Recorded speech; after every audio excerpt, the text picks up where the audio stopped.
Putin appears to be using a carrot-and-stick approach, and that strategy has reportedly stunned both Zelensky and Trump as peace efforts remain in limbo. After hinting that the war could be nearing an end, a Putin aide has once again repeated a key demand that remains central to any ceasefire deal. With Trump caught up in the Iran war, Putin may be taking advantage of the US absence to press Russia's position more forcefully.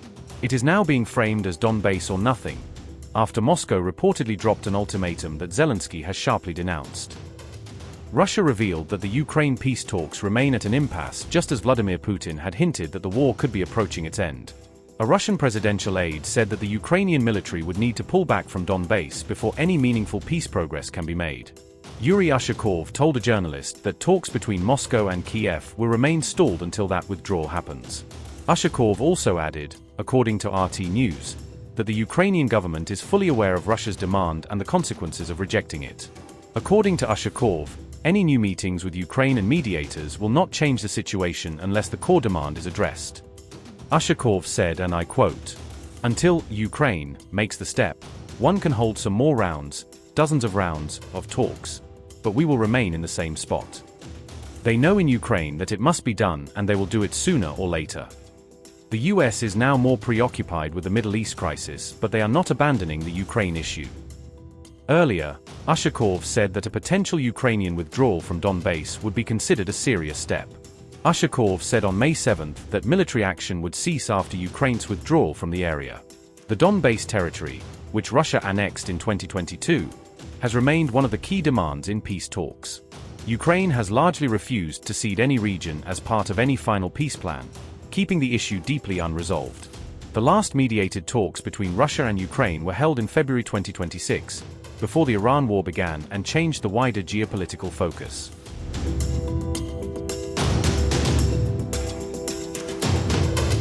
Zelensky warned that Russia is seeking to expand its exploitation of natural resources across occupied Ukrainian territories amid the ongoing conflict. On May 6, Zelensky said Moscow intends to deepen what he described as systematic looting already witnessed throughout the Donbass region. The Ukrainian president claimed Russia is now preparing large-scale extraction of valuable minerals from southern territories currently under occupation. Kyiv reportedly obtained documents outlining plans to export 18 key minerals, including titanium, lithium, and strategically important graphite reserves. Zelensky also accused Russia of continuing the large-scale theft of Ukrainian grain since the war escalated dramatically during early 2022.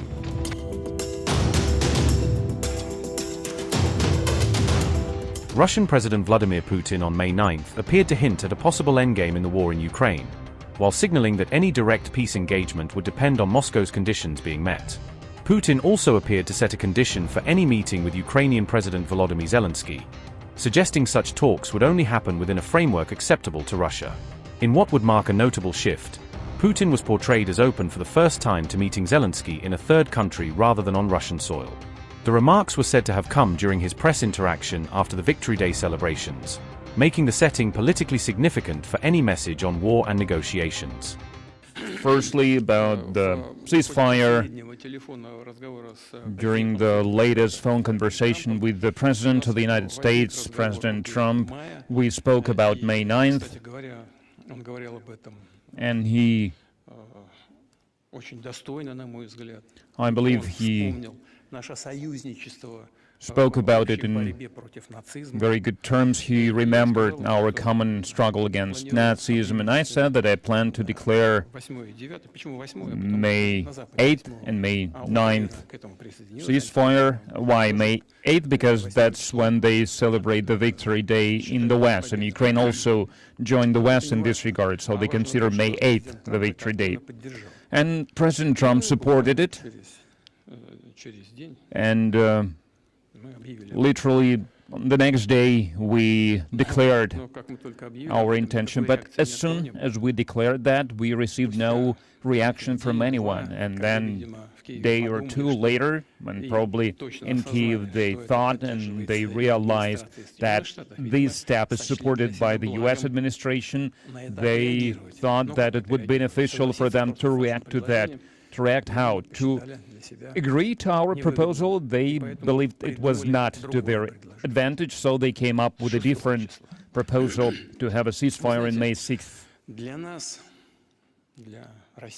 You know, for us, for Russia, May 9th is not a comedy show when one is playing some keyboard or some piano. For us, it's a sacred day, because every family suffered losses. If you think about that there were 27 million casualties, so the sacrifice made by the Soviet Union, Russia, the Russian Federation today, it was 70% of all the casualties was in Russia, in the Soviet Russia.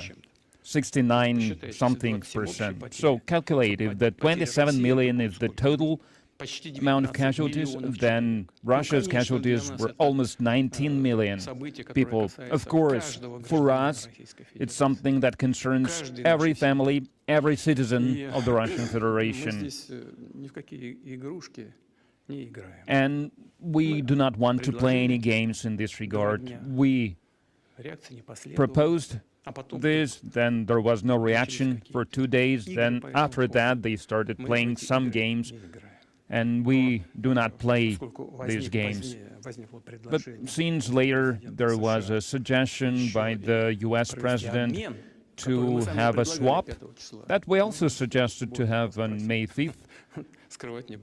So you can ask Bortnikov, he will not hide it, because we sent this list of 500 people, and of course we welcomed this suggestion, and we were open to doing this, and we did this. We extended the ceasefire for 2 more days in the hope to carry out this swap. I hope that we will eventually do this. And the second part of your question, the message. Oh, right.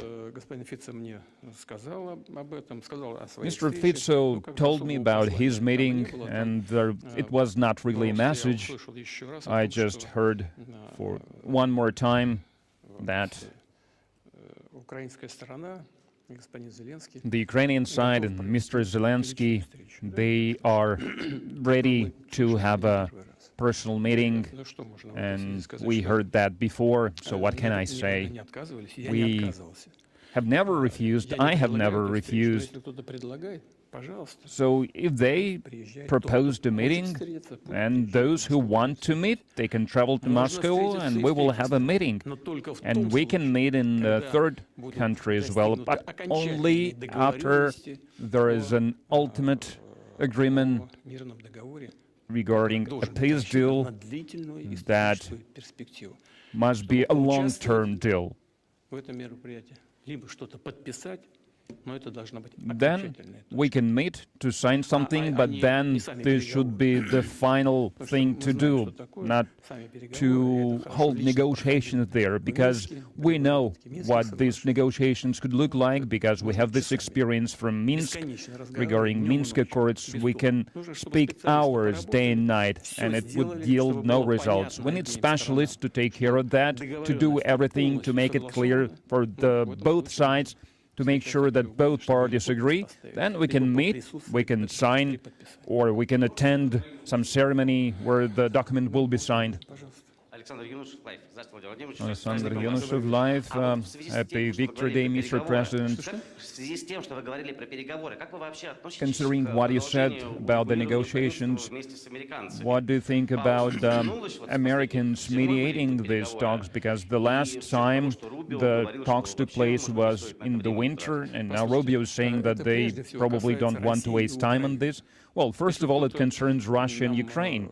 If someone wants to help us and does something in this regard, and we can see that the current U.S. administration and the president of the U.S. sincerely, I would like to emphasize, they sincerely want to settle this conflict. They do not want this conflict. They have other priorities. We are grateful for every effort like this. But first of all, it concerns Russia and Ukraine. Can Pavel Zarubin ask a question? Pavel Zarubin, Russia TV channel. The main topic for 2.5 months is events around Iran. How can this situation in the Middle East develop in the Persian Gulf? And do you think are there real prospects of reaching a peace deal between the United States and Iran?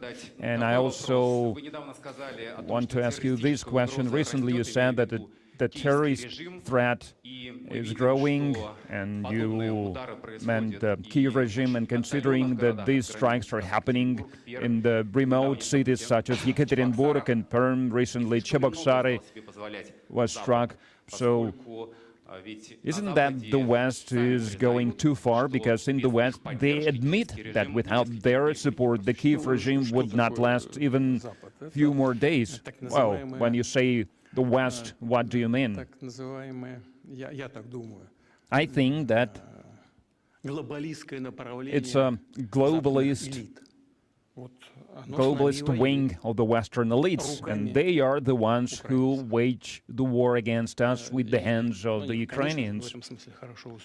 And of course, it's very comfortable for them. They provoked this conflict. I mentioned how it started, because I'm not making things up about how it all started. As odd as it might seem, first of all, it was about Ukraine joining the EU, so they could join if they wanted to. And then it resulted in the armed conflict. Why? Because they do not care about Russia's interest, because they want to use Ukraine to attain their geopolitical goals. And these people in the West, they were lying through their teeth to everyone, and they are admitting this now, and they started these lies with NATO enlargement eastwards. They said not an inch eastwards, not a step eastwards. So how did it all happen? And all of these together provoked the situation that we can see today. They are the ones who are waging this war against us, and they are doing this with the hands of the Ukrainians. And recently we had this conversation with my counterparts, with the colleagues, and we remembered how it all started. And back in 2022 we had an agreement with the Ukrainians in Istanbul. We initiated this agreement. Then one counterpart of ours, well, President Macron gave me a call, and he said that Ukraine cannot sign a document like this, a historic document like this, with the gun against their head. And we have a recording of this conversation. So what do we need to do? You need to withdraw your troops from Kyiv. We did that. Then another representative of show business, an artist, traveled to Ukraine, then Prime Minister of UK. And what did he say? You cannot sign this. It's an unfair agreement. But who is to say what's fair, what's unfair? If the representatives of the Ukrainian delegation initiated this agreement, then how is it unfair?